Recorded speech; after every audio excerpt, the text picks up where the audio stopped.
Jerald Melberg. We are standing in my gallery in the middle of what I believe to be one of the most important exhibitions I've ever had the privilege of presenting here in Charlotte. We are exhibiting about 30 works by the internationally known artist Kahn. But this is a very special show because it is works from between 1950 and 1970. I have been for quite some time trying to convince Wolf to allow me to exhibit these works, and I guess I finally wore him down, and we are all the better for it. I'm pleased to say that Wolf is with me today, and we're going to do a couple of things. He's going to spend a little time walking around the exhibition and talking about some of these particular paintings. The show includes works from primarily two bodies of works, one from the early days on his extended honeymoon in Italy with his artist wife, Emily Mason, and the second body of work is from his first studio in the United States, which was in Stonington, Maine. So with that introduction, I'd like to ask Wolf to come and join me, and we'll start roaming around the gallery a little bit. Okay, this painting here is of the entrance to the garden of the house next door to where we lived on the Giudecca in Venice in 1957. And it had a big not hydrangea, what do they call that flower that's purple and hangs? A lilac, Wolf? No, it's a hanging. Wisteria. Wisteria vine, yeah, and it just kept going. And I was, as you can see very clearly, I was very much in love with Van Gogh. And I think this Italian garden painting is the same year, is it Same not? year, same garden, actually, seen from a different viewpoint. Yeah. And we got to be friends with the gardener who would give us flowers for our house. And when it came time, he also had a line of grapevines going. And when it came time to make the wine, he allowed me to trample out the vintage, for which I had to hold on to some wires and take my shoes off, of course. And then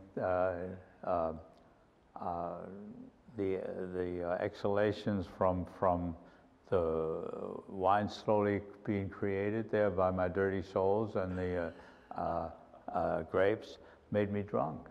I didn't know that you could get drunk from treading out the vintage. Do you think that having the purple feet then led anything toward the purple ties that you wear now? I know. Who knows? But anyway, this is the window from our apartment where we lived in the palazzo next door. And it was a lovely time. I'd just been married at that point 8 months. And I'd had a successful show in New York, my first uptown show. And I was trying to continue with the thread of my painting in New York, but everything changed when I changed locale and lifestyle. And I became a second-hand Van Gogh. But on the other hand, I must say, I look at those paintings, all of my paintings from that early period, and it seems to me that I was unduly worried about being halfway decent painter because they look very good to me now, you know. I mean, they're not wonderful, but they're good, you know, good early work. So I'm not at all ashamed to have them exhibited, even though they show me at a unripe state, if not to say half-baked state. We found out that if you lived in Venice in the wintertime, you ran in great danger of having constant respiratory ailments because it was so damp, and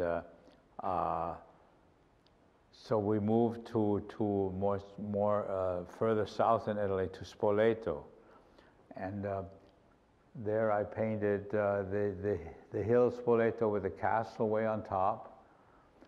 here's the castle, and the cathedral of Spoleto is the church, the Duomo, is on the rise of this hill. Still sits there, but now they have a hole through this hill and a tunnel for the cars to go through. So it's a historical painting, no longer corresponds to what's really there. But although I wish there were a tunnel, because this looks a little empty to me. A tunnel would be good there, you know. But this is about as far toward traditional expressionism as I've ever gone. Let's talk about the two Tiber River paintings. Well, those are much later. Yes. Yeah, a good deal later. No, in fact, those were done in 63, 64. But in between, I was on Martha's Vineyard, and my style and color particularly totally changed. And I started painting these kind of almost monochromatic paintings. And I think... So this cypress row is from Martha's Vineyard? Yeah. No, actually, wait a minute. It's probably, no, that belongs to this series of paintings. That's what I thought. That's yeah. why I... No, but this is from Martha's Vineyard. This painting in here. This painting is, and these boat paintings are. That's 50, I think. The sailboat paintings? Yeah. These are mid-60s, 67. Oh, really? Oh no, then I've got my own itinerary and through life quite wrong. Yeah, and that's what I next. We moved to Martha's Vineyard, and in the summertime, I got involved in sailboats. Did you sail yourself? Well, I didn't say. I was taken on board a sailboat and taught to duck my head when the boom comes swinging around. And the man who took me out, he what does he say? Ready about? I don't know. Yeah. Sailing language. Yeah. so- Anyway, hard-a-lay. Ready about hard-a-lay. That's what they say when the boom comes swinging around.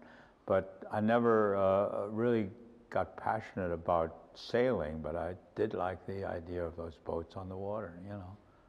Yeah.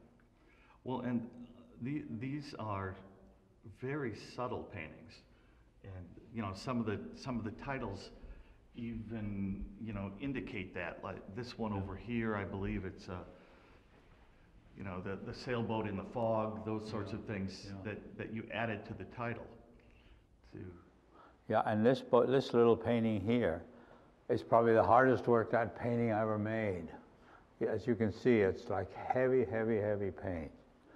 I probably on a little painting like that, I imagine I must have put in maybe 60 hours of painting. Oh my goodness. Yeah, because at that time I had a very small baby, and I was babysitting, so my wife could have a life of her own.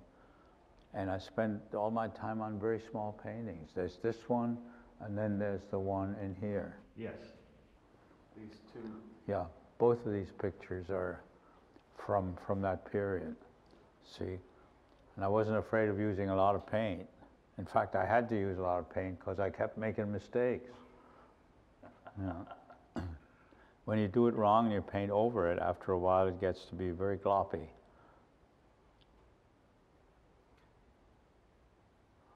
This is the woods, and this is again in I think 3 trees. Just. Yeah, I think well, they're very complete. They have all the and information. another thing that was about then, it was the period of minimalism.